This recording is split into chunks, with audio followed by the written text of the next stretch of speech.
femme de lettres française, Simone de Beauvoir est reconnue dans le monde entier grâce à son essai féministe intitulé « Le deuxième sexe ».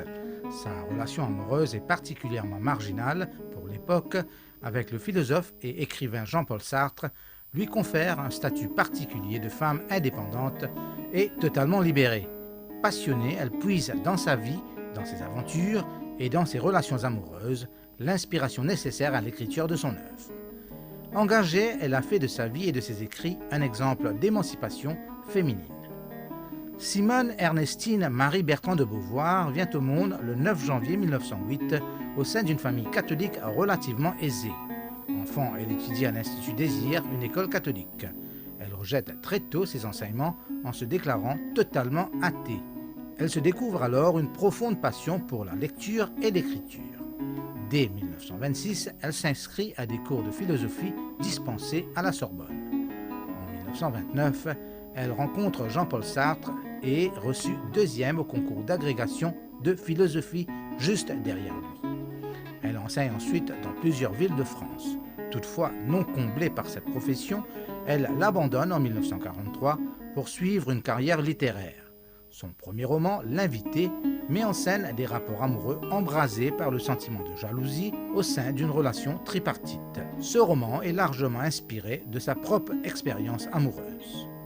Les idées qui fleurissent dans l'esprit de Simone de Beauvoir sont marquées très tôt par un fort engagement politique. Dès 1926, elle intègre un mouvement socialiste.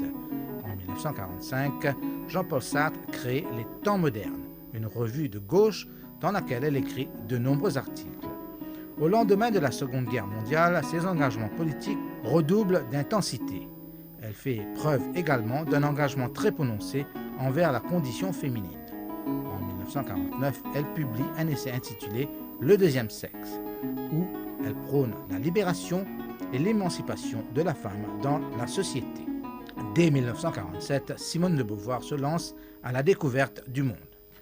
C'est en 1964 qu'elle rencontre Sylvie Lebon, une étudiante en philosophie, avec qui elle entretient une forte relation. Simone de Beauvoir fait de Sylvie sa fille d'adoption et héritière de son œuvre littéraire et de ses biens. En 1980, Jean-Paul Sartre décède. Simone de Beauvoir est particulièrement affectée par cette perte qu'elle considère avec fatalisme.